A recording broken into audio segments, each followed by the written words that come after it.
Student Saint Louis లాంబార్ట్ international ఎయిర్‌పోర్ట్‌లో దిగాడు. అన్నీ బానే ఉన్నాయి. సీబీపీ ఆఫీసర్ చెక్ చేశాడు. అంతా పర్ఫెక్ట్‌గా ఉంది. So, you are good to go అన్నారు. పాస్‌పోర్ట్ ఇచ్చేశాడు. పాస్‌పోర్ట్ తీసుకొని సెక్యూరిటీ గేట్ దాటి బయటకొచ్చిన తర్వాత ఐస్ ఆఫీసర్సు ఐస్ ఆఫీసర్స్ అని చెప్పి కొంతమంది వచ్చేసి అతన్ని ఆపి, అతని ఫోను డీటెయిల్స్ అన్నీ చెక్ చేస్తే దాంట్లో కొంత పార్ట్ టైమ్ రిలేటెడ్ ఇన్‌కమ్ అనేది దొరికింది. సో, దాంతోటి అతన్ని డిటైన్ చేశారు. చేసి ఒకరోజు డిటెన్షన్ సెంటర్‌లో ఉంచి ఆ డబ్బులతోనే టికెట్ కొని రిటర్న్ వెళ్ళిపోమన్నారు. సో, డిపోర్ట్ స్టాంప్ మేమెయ్యము, నీ అంతటా నువ్వు వెళ్ళిపోతే అని చెప్పన్నారు. సో, అతనంతట అతను వెళ్ళిపోయాడు. అతను వచ్చేసి వెబ్స్టర్ యూనివర్సిటీలో చదువుతున్న స్టూడెంటు. ఇంకొక కొన్ని రోజుల్లో ఆల్మోస్ట్ ఇక గ్రాడ్యుయేషన్‌కి దగ్గరలో ఉన్నాడనమాట. సో, ఇది సోషల్ మీడియాలో వచ్చినటువంటి పోస్టు. ఇది రైటా, రాంగా, ఫేకా, కాదా అనేది అథెంటిసిటీ ఎక్కడా లేదు. కానీ ఇది విపరీతంగా సర్క్యులేట్ అయిపోయింది. సో, నాకు సడన్‌గా ఇద్దరు ముగ్గురు మెసేజెస్ పెట్టారు. నాకు ఈ పోస్ట్ ఫార్వర్డ్ చేసి, సార్ ఏంటి ఇట్లా ఐసోలు ఆల్రెడీ సీబీపీ ఇన్స్పెక్షన్ అయిపోయిన తర్వాత కూడా ఐసోలు డిటైన్ చేసి పంపించేస్తారా? సో, దీని మీద కొంచెం చెక్ చేయండి సార్, వీడియో చేయండి. అంటే జనరల్‌గా ప్యానిక్ అవుతారు కదా! సీబీపీ ఆఫీసర్ చెక్ చేసిన తర్వాత కూడా ఐస్ వాళ్ళు ఎట్లా పట్టుకుంటారు సెక్యూరిటీ గేట్ దాటిన తర్వాత? అంటే ఇందులో డాట్స్ అన్నీ కరెక్ట్‌గా కనెక్ట్ కావట్లేదు. పోస్ట్ అయితే పెట్టారు. ఓకే. ఆ పోస్ట్ నేను చూపిస్తాను నేను మీకు ఇక్కడ.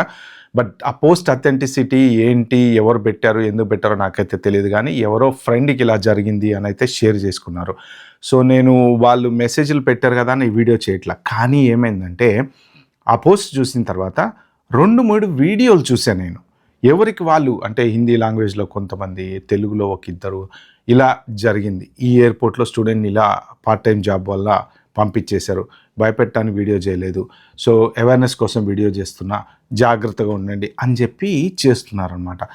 అయితే నాకేమనిపించిందంటే అది నిజమా కాదా అనేది పక్కన పెడితే అందులో ఉన్న డాట్స్ ఏవైతే ఉన్నాయో పర్ఫెక్ట్ కనెక్ట్ కావట్లేదని చెప్పాలని ఈ వీడియో చేస్తున్నా. ఎందుకంటే ఎవరు భయపడొద్దు, పానిక్ అవ్వద్దు. అసలు అందులో ఉన్నవి కొన్ని కరెక్ట్ కాదు. మోస్ట్ ప్రాబబ్లీ డిపోర్టేషన్ కరెక్ట్ అయి ఉండొచ్చు కానీ అందులో ఉన్నవన్నీ కరెక్ట్ కాదు. అవి కరెక్ట్ చేయడం కోసం నేను ఈ పర్టిక్యులర్ వీడియో అయితే చేస్తున్నా. ఎస్పెషల్లీ ఇది మీకు అవేర్‌నెస్ కోసమే. ఆ పోస్ట్‌ని ఏది మన అథెంటిసిటీ ఇవ్వడమా, కరెక్టా, కాదా అనేది నా ఇది కాదు కానీ మీరేంటంటే టెన్షన్ అవ్వద్దు, పానిక్ అవ్వకుండా ఉండడం కోసం చేసేటువంటి ప్రయత్నం మాత్రమే. సో, మీరు లాస్ట్ వరకు అయితే చూడండి. వెరీ ఇంపార్టెంట్ డీటెయిల్స్ అన్నీ చెప్తా ఈ వీడియోలో. ఓకే. ఇంకా ఎవరన్నా నా ఛానల్ ఫస్ట్ టైం వచ్చినట్టుంటే సబ్స్క్రైబ్ చేసుకోండి, లైక్ చేయండి, షేర్ చేయండి. టాపిక్లోకి వెళ్దాం. ఫస్ట్ ఆఫ్ ఆల్ ఈ పోస్ట్లో ఉన్నటువంటిది యాజ్ ఇట్ ఈస్ నేను ఫస్ట్లో చెప్పిన దాని ప్రకారం ఏంటంటే ఒక స్టూడెంట్ వచ్చాడు. పోస్ట్ పక్కన పెట్టేసేయండి. అందులో ఉన్నటువంటి సీక్వెన్స్ ఆఫ్ ఈవెంట్స్ అనేవి మనం మాట్లాడుకుందాం. ఓకే. స్టూడెంట్ వచ్చాడు, సీబీపీ ఆఫీసర్ దగ్గరికి వెళ్ళాడు, పాస్పోర్ట్ ఇచ్చాడు, I-20 అడిగితే I-20 ఇచ్చాడు, what ever the documents requested by CBP ఇచ్చాడు.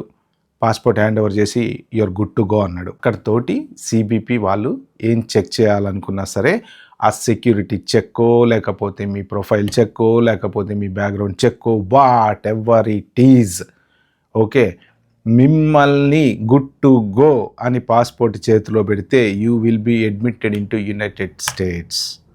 మీరు ఆ సీబీపీ ఆఫీసర్ ఉంటారు కదా కూర్చొని అక్కడ, వాళ్ళందరూ దాటి వచ్చారంటే అయిపోయింది. మీ immigration clear, means you are legal and you can legally enter in the United States. లేదు అంటే అక్కడే వాళ్ళు చెక్ చేసి ఏదైనా తేడా ఉంటే ఆపుతారు. సో, మీరు ఇప్పుడు బయటకు వచ్చిన తర్వాత నెక్స్ట్ స్టెప్ ఏంటి, వెళ్ళి లగేజ్ పికప్ చేసుకోవటం, హ్యాపీగా ట్యాక్సీ ఎక్కేసి మీ యూనివర్సిటీకో, మీ రూమ్కో, something whatever it is వెళ్ళిపోవటం. అక్కడి నుంచి ఆ సెక్యూరిటీ క్లియరెన్స్ లోంచి బయటకు వచ్చిన తర్వాత యు ఆర్ ఫ్రీ బర్డ్. అక్కడికి ఎవరో వచ్చి మేము ఐస్ ఆఫీసర్స్ అని మీ దగ్గరకు వచ్చేసి మీ డీటెయిల్స్ అడిగేటువంటి ఛాన్సు 100కి 1000% లేదు. నో వే కన్సర్న్ వాళ్ళు. ఓకే. కానీ వాళ్ళు చెక్ చేయొచ్చా లేదా అది కూడా చెప్తాను నేను. బట్ ఈ సిచ్యువేషన్లో వాళ్ళు నో వే కన్సర్న్. ఎందుకంటే మీరు అన్నీ లీగల్గా పర్ఫెక్ట్గా చూపించిన తర్వాతనే సీబీపీ ఆఫీసరు నమ్మి మిమ్మల్ని బయటకు పంపించాడు. బయటకు పంపించిన తర్వాత మళ్ళీ వాళ్ళు వచ్చి నేను నీ ఫోన్ చెక్ చేస్తా. ఇంకా అసలు చెక్కింగ్ అనేది లేదు ఆ పాయింట్లో. ఆ పాయింట్లో సింపుల్గా వెళ్ళడం, లగేజ్ పికప్ చేసుకోవడం, బయటికి వెళ్ళిపోవడం. Only the checking. ఆ పాయింట్లో ఏముంటుంది అంటే కస్టమ్ క్లియరెన్స్ ఏదైనా ఉంటే, మీ పెట్టెల్లో లగేజ్ ఏదైనా ఉంటే, ఇలాంటి సిచ్యువేషన్లో ఏదైనా అంటే మనము ఇది అయిపోయే వరకు మెయిన్ లగేజ్ పికప్ చేసుకోం కదా, హ్యాండ్ లగేజ్తోనే ఉంటాం కదా, మెయిన్ లగేజ్లో ఏమైనా పచ్చళ్ళో గిచ్చళ్ళో ఇంకోటో తీసుకొచ్చినప్పుడు ఒకవేళ ఏమైనా కస్టమ్ డిక్లరేషన్ చేయాల్సింది కస్టమ్ రిలేటెడ్ ఇష్యూస్ ఉంటే తప్ప other than that you are good to go. So అక్కడ సిబిసిఐ వీళ్ళ ఐస్ ఆఫీసర్స్ ఉన్నా సరే వాళ్ళు బయటకు వచ్చినటువంటి ప్యాసింజర్ దగ్గరికి వెళ్ళేసి డీటెయిల్స్ చెక్ చేయడం అనేది highly unlikely. That's one thing. Second thing, deport అయిన ప్రతివాడు పర్ఫెక్ట్గా సినిమా చూసి వచ్చిన తర్వాత 2.5 గంటల స్టోరీ ఎగ్జాక్ట్లీ చెప్తామా? మనం చెప్పలేం కదా, ఎక్కడొక్కడ కొన్ని బుల్లెట్ పాయింట్స్ మిస్ అయితే కదా. ఎవ్వరు కూడా ఫస్ట్ టైం ఒక్కసారి సినిమా చూసిన తర్వాత స్టోరీ చెప్పండి అంటే ఒక్కోసారి మర్చిపోతుంటాం, ముందు వెనక చెప్తుంటాం, వెనకది ముందు చెప్తుంటాం. ఎందుకంటే ఒకసారి కదా చూసింది, 10 సార్లు చూసిన స్టోరీ చెప్పాలంటే చెప్తాం కానీ సో ఒకసారి చూసిన తర్వాత చెప్పలేం కదా. సేమ్ థింగ్, డిపోర్ట్ అయినటువంటి ప్రతి వాడు కూడా వాళ్ళ కథలో ఏదో ఒక కల్పితం అనేది యాడ్ చేస్తారు. ఎందుకు అంటే డిపోర్టేషన్స్ అనేవి ఎందుకు జరుగుతాయి? ఏదన్నా తప్పు ఉంటేనే జరుగుతాయి. ఒకటి గుర్తుపెట్టుకోండి, అమెరికాకి కొన్ని లక్షల మంది లక్షల ఫ్లైట్లలో వస్తున్నారు. That's including Indians. మన వాళ్ళు ఉన్నారు, స్టూడెంట్స్ ఉన్నారు, ఓపీటీ వాళ్ళు ఉన్నారు, స్టెమ్ ఓపీటీ వాళ్ళు ఉన్నారు, H1 వాళ్ళు ఉన్నారు, H4 వాళ్ళు ఉన్నారు, గ్రీన్ కార్డు వాళ్ళు ఉన్నారు, పాస్పోర్ట్ వాళ్ళు ఉన్నారు. అవన్నీ లేకుండా విమానాలు తిరుగుతుంటాయా? మరి ఇట్లా పట్టుకొని ప్రతి డిపోర్ట్ చేసి నువ్వుదా చెప్పమ్మా ఏంటి బాగాలేదు వెళ్ళిపో అని చెయ్యాలంటే ఇంకా వచ్చిన వాళ్ళు అందరినీ పంపించనే ఉండాలి. ఈ లెక్కన పార్ట్ టైం జాబులు ఉన్న వాళ్ళు చాలామంది ఉంటారు. ఇండియాకి వెళ్ళి వచ్చేస్తుంటే పంపించేస్తారా? Okay, so that's one thing. ఒకవేళ జస్ట్ ఇన్ కేస్ ఫోన్ చూశారు, ఫర్ ఎగ్జాంపుల్ దీని ప్రకారమే తీసుకుందాం, ఫోన్ చూశారు, దాంట్లో పార్ట్ టైం ఇన్కమ్ దొరికింది. అసలు ఐస్ వాళ్ళు పార్ట్ టైం ఇన్కమ్ తోటి ఏం పని? ఐస్ వాళ్ళు ఏం చెక్ చేస్తారు? వాళ్ళ పని ఏంటంటే లీగల్గా మీరు యునైటెడ్ స్టేట్స్లో ఉన్నారా లేదా, అంతే వాళ్ళ పని. పార్ట్ టైం ఇన్కమ్ ఎవరు చెక్ చేస్తారు అంటే ఇమిగ్రేషన్ ఆఫీసర్స్ చెక్ చేస్తారు. Okay, F1 student part time job చేయకూడదు కాబట్టి వాళ్ళు చెక్ చేస్తారు. ఐస్ వాళ్ళకి ఇవన్నీ తెలీదు. నువ్వు F1 మీద ఉండొచ్చి బయట పార్ట్ టైం జాబ్ చేయకూడదు అనే ఐస్ వాళ్ళకి తెలీదు. H1B వీసా మీద ఉండి ఏది మన ఫుడ్ ట్రక్ నడపకూడదని ఐస్ వాళ్ళకి తెలియదు. ఎందుకంటే ఐస్ వాళ్ళని ఎందుకు రిక్రూట్ చేసుకున్నారు అంటే అన్డాక్యుమెంటెడ్ పీపుల్ కానీ, ఇల్లీగల్ పీపుల్ కానీ, డాక్యుమెంట్ లేనటువంటి వాళ్ళు కానీ, ఓవర్ స్టే ఉన్నటువంటి వాళ్ళు కానీ, ఇలాంటి వాళ్ళందరినీ కంట్రీ నుంచి బయటకు పంపించడానికో, డిపోర్ట్ చేయడానికో, లేకపోతే అరెస్ట్ చేయడానికో, డిటైన్ చేయడానికో రిక్రూట్ చేసుకున్నారు తప్ప లీగల్గా ఒక అతను అమెరికాలో ఉంటున్న అతన్ని నీ ఫోన్లో ఏముంది, నీకు పార్ట్ టైం ఇన్కమ్ వస్తుందా, వాళ్ళకి ఏం సంబంధం? అర్థమైందా? ఇది క్లారిటీ. ఐస్ వాళ్ళు చెక్ చేయరు. ఐస్ వాళ్ళు కేవలం అడిగేది మీ డాక్యుమెంటేషన్ మాత్రమే. ఇప్పుడు ఎయిర్పోర్ట్స్లో కూడా చాలా స్ట్రిక్ట్గా ఐస్ వాళ్ళు చెక్ చేస్తున్నారు. మీ లీగల్గా డాక్యుమెంట్ ఉందనుకోండి, మీ I-20 పర్ఫెక్ట్గా ఉందనుకోండి, మీ I-94 పర్ఫెక్ట్గా ఉందనుకోండి, you don't have to worry. Okay, away important అనమాట. నెక్స్ట్ ఇంకొకటి, ఇప్పుడు ఇందా నేను చెప్పాను కదా ఎవరు కరెక్ట్గా సినిమా స్టోరీ చెప్పరని, అలాగే ఇతను ఎలా డిపోర్ట్ అయ్యాడో అలాంటి డిపోర్ట్ అయిన వాళ్ళు చాలామంది ఉన్నారు. వాళ్ళు ఏంటంటే అక్కడక్కడ కొంత ఫ్రెండ్స్ తోటి షేర్ చేసుకున్నటువంటి ఇన్ఫర్మేషను అది ఇంకోటి దగ్గరకు వచ్చేటప్పటికి ఇంకోలాగా, ఇంకోటి దగ్గరకు వచ్చేటప్పటికి ఇంకోలాగా, ఇంకోటి దగ్గరకు వచ్చేటప్పటికి ఇంకోలాగా నిజమై ఉండొచ్చు. డిపోర్టేషన్ నిజమై ఉండొచ్చు. Okay, I'm not doubting that. Okay, ఆ ఇంటెన్షన్ డౌట్ చేయట్లేదు, వాళ్ళు అవేర్నెస్ క్రియేట్ చేద్దాం అనుకుంది డౌట్ చేయట్లేదు, కానీ ఇందులో డాట్సే కనెక్ట్ కావట్లేదు అనమాట. ఓకే, సో వాళ్ళు ఇలా జరిగింది అని చెప్పుండొచ్చు, కానీ ఇదంతా ఎక్కడ జరిగింది అనేది కరెక్ట్గా చెప్పలేదు. దీనికి కొంత వీళ్ళు యాడ్ చేసినటువంటి స్టోరీ అంతా కలిపేసి ఒక పోస్ట్ లాగా పెట్టారనమాట. ఓకే, ఇది కేవలం నా అజంప్షన్ మాత్రమే. ఓకే, 100% నాకు తెలిసి ఐస్ వాళ్ళు ఫోన్లు చెక్ చేయడం అనేది జరగదు. ఓకే, 80% జరగదు. వాళ్ళు ఇమిగ్రేషన్ మాత్రమే చెక్ చేస్తారు. రైట్, ఇప్పుడు ఈ కేసు తీసుకుందాం. ఓకే, డిపోర్టేషన్ జరిగింది, అతన్ని వెళ్ళిపోమన్నారు. డిపోర్టేషన్ అనేది ఎప్పుడు జరుగుతుందండి? మీరు సిబిపి ఆఫీసర్ గేట్ దాటి బయటకు రాకముందు మాత్రమే జరుగుతుంది. వచ్చిన తర్వాత జరగదు. వచ్చిన తర్వాత వాళ్ళు డిటెన్షన్ సెంటర్కి మీరు లీగల్గా ఉంటే తీసుకెళ్లరు, పార్ట్ టైం ఇన్కమ్ ఉన్నా తీసుకెళ్లరు. సో ఇక్కడ ఏం జరిగిండొచ్చు అంటే నా ఊహ ప్రకారము అతను యాజ్ యూజువల్గా సిబిపి ఆఫీసర్ దగ్గరకు వచ్చాడు, పాస్పోర్ట్ ఇచ్చాడు, జనరల్గా వాళ్ళకి ఏదో అనుమానం వచ్చింది, సెకండరీ ఇన్స్పెక్షన్కి పంపించుంటారు. సెకండరీ ఇన్స్పెక్షన్లో అతని ఫోను, ల్యాప్టాపు, బ్యాంక్ స్టేట్మెంట్స్ ఇంకోటో చెక్ చేసి ఉంటారు. దాంట్లో కొంత ఇన్కమ్ పడడం అనేది గమనించి ఉంటారు. ఆ ఇన్కమ్ ఎక్కడి నుంచి వచ్చింది అని వాళ్ళు అడిగింటారు. అప్పుడు అతను ఈ had no choice but to explain that is a part time income, unauthorised income. So ఇంకొక ఇంపార్టెంట్ పాయింట్ ఏంటంటే ఐస్ వాళ్ళు ఇతని లొకేషన్ చెక్ చేశారంట. ఓకే, లొకేషన్ చెక్ చేస్తే అంటే దాంట్లో ఉన్నదే నేను చెప్పే స్టోరీ, నేను కల్పించింది కాదు. లొకేషన్ చెక్ చేస్తే కాన్స్టెంట్గా అతని లొకేషన్ 2 ప్లేసుల్లో చూపిస్తుందంట. ఒకటేమో ఏ షాపో ఏదో సంథింగ్, ఇంకొకటేమో అతను ఉండేటువంటి ఇది రూము. ఇది కొంచెం నాకు యాడప్ అవ్వట్లేదు. ఓకే, ఎన్ని రోజుల నుంచి లొకేషన్ ట్రేస్ చేస్తారు వాళ్ళు? 6 మంత్స్ నుంచి చేస్తారా? 1 ఇయర్ నుంచి చేస్తారా? ప్రతిరోజు లొకేషన్ ఉన్నది ట్రేస్ చేస్తారా? ఏ యాప్ అయినా మీరు ఓపెన్ చేసినప్పుడు మీరు అది ఎక్కడ ఉన్నారో లొకేషన్ అనేది ఉంటుంది, కానీ అది ఒక 6 నెలల నుంచి నేను ప్రతిరోజు ఎక్కడ ఉన్నాను అనేది నా ఫోన్లో ఉన్నటువంటి ప్రతి యాప్ కౌంట్ చేయదు కదా. వాళ్ళకి తెలిసేటువంటి ఛాన్స్ ఏముంది అంటే ఆ లొకేషన్లో నువ్వు ఎందుకున్నావు అని ఆయన అడిగితే అతను నేను జాబ్ చేస్తున్నాను అని చెప్పాల్సి వచ్చిందట.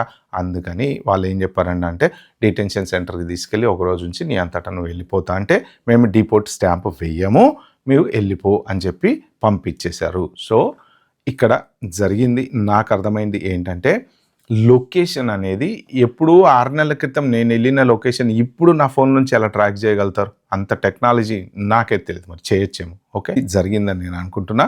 ఇంకొకటి కూడా ఏంటంటే ఎవరైనా సరే టెన్షన్ పడకండి. సెకండరీ ఇన్స్పెక్షన్కి వెళ్తే అక్కడ కనుక మీకు పార్ట్ టైం ఇన్కమ్ కానీ అన్ఆథరైజ్డ్ ఇన్కమ్ కానీ యూనివర్సిటీ బయట చేసేటువంటి జాబులు కానీ ఉంటే మాత్రం డిపోర్ట్ అవుతారు సెకండరీ ఇన్స్పెక్షన్లో. ఓకే, లేదు మీరు మనీ మేకింగ్ చేస్తున్నారు, కంటెంట్ క్రియేషన్ చేస్తున్నారు, డబ్బులు తీసుకుంటున్నారు, లేకపోతే వాట్సాప్లో ఎవరికైనా అడ్వైజులు ఇచ్చి $100 తీసుకుంటున్నారు, కొత్తగా ఇండియా నుంచి వచ్చే స్టూడెంట్స్కి మీరు డబ్బులు ఇచ్చి డబ్బులు తీసుకుంటున్నారు అడ్వైజులు ఇచ్చి, లేకపోతే స్టూడెంట్స్కి ఏదో రూమ్ ఇప్పించి కమిషన్ తీసుకుంటున్నారు, something whatever it is financial related, when you break the law అప్పుడు వాళ్ళు మిమ్మల్ని డిపోర్ట్ చేయడానికి ప్రయత్నం చేస్తారు. అదర్ దాన్ దట్ మీకు F1 వీసా ఉంది, ప్రాపర్ యూనివర్సిటీ ఉంది, ప్రాపర్ సర్వీస్ రికార్డు ఉంది, అన్ఆథరైజ్డ్ పార్ట్ టైం ఇన్కమ్ లేదు, I-20 లీగల్గా ఉంది, I-94 లోపలే మీరు ప్రాపర్గా ఇండియాకి వెళ్ళారు వచ్చారు, ఎందుకు చేస్తారు డిపోర్ట్?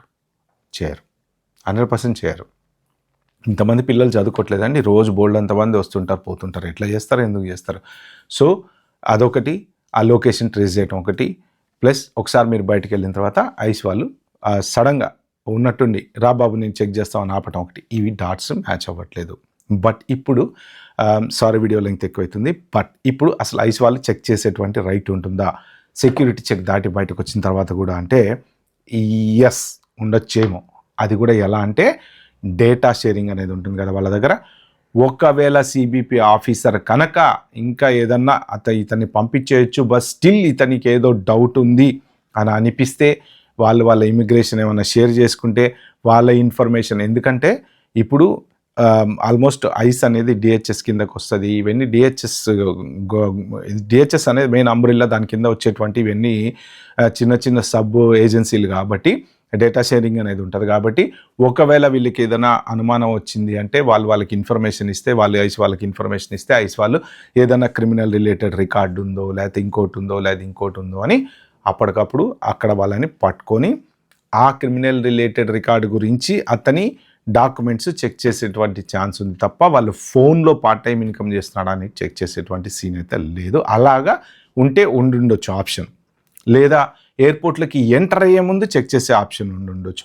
డొమెస్టిక్ పాసిబిలిటీ ఉంటుంది, ఎందుకంటే టీఎస్ఏ డిహెచ్ఎస్ కిందకు వస్తుంది, ఐసీ డిహెచ్ఎస్ కిందకు వస్తుంది. కాబట్టి ఇంటర్నల్గా వీళ్ళంతా డేటా షేర్ చేసుకుంటుంటారు కాబట్టి సెక్యూరిటీ కదా, హోమ్లాండ్ సెక్యూరిటీ కదా. సో డేటా టీఎస్ఏ వాళ్ళు ఐస్ వాళ్ళకి డేటా షేర్ చేయొచ్చు.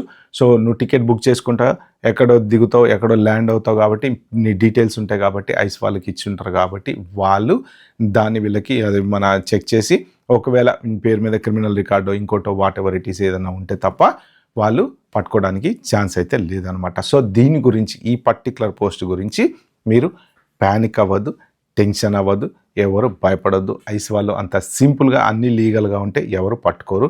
కానీ ఒక్కటే నేను చెప్పదలుచుకుంది ఏంటంటే మాత్రం unauthorised income, part time income మీరు ఓపీటీ రూల్కి అగైనెస్ట్ కానీ, స్టెమ్ ఓపీటీ రూల్కి అగైనెస్ట్ కానీ, F1 రూల్కి అగైనెస్ట్ కానీ వెళ్ళకండి. ఎందుకు అంటే రిస్క్. ఇలాంటివి ఇది జరిగిండొచ్చు, ఇలాంటివి ఇంకా చాలా ఉన్నాయి. గూగుల్లోకి వెళ్ళి కొడితే మీకు చాలా రికార్డ్స్ వస్తాయి. నేను దీని గురించి రీసెర్చ్ చేస్తా, బోలెడు డిపోర్టేషన్ కేసులు చదివాను నేను స్టూడెంట్లవి. రీసెంట్గా కూడా అయిందట వేరే యూనివర్సిటీది. ఇదే యూనివర్సిటీది లాస్ట్ ఇయర్ ఇంకొకటి అయిందట. సో ఇలాగ చాలా అన్నీ ఉన్నాయి డిపోర్టేషన్వి చాలా. అంటే ఒకదాని కోసం ఎతుకుతుంటే అసలు నేను ఇది నిజమా కాదా అని ఎతుకుదామన్న రీసెర్చ్ చేస్తుంటే వేరే వేరే డిపోర్టేషన్లు దొరికినాయి అనమాట. కాబట్టి ఏంటంటే డిపోర్టేషన్లు జరుగుతున్నాయి కాబట్టి చాలా జాగ్రత్తగా ఉండండి. అనాథరైజ్డ్ ఇన్కమ్ అనేది ఎక్కడ పెట్టుకోకండి. ఓకే ఫ్రెండ్స్, ఈ వీడియో కనుక నచ్చితే మాత్రం మీ ఫ్రెండ్స్కి ఒక నలుగురికి షేర్ చేయండి. టెన్షన్ పడకుండా, ప్యానిక్ అవ్వకుండా ఉంటారనమాట. Bye bye, have a good day.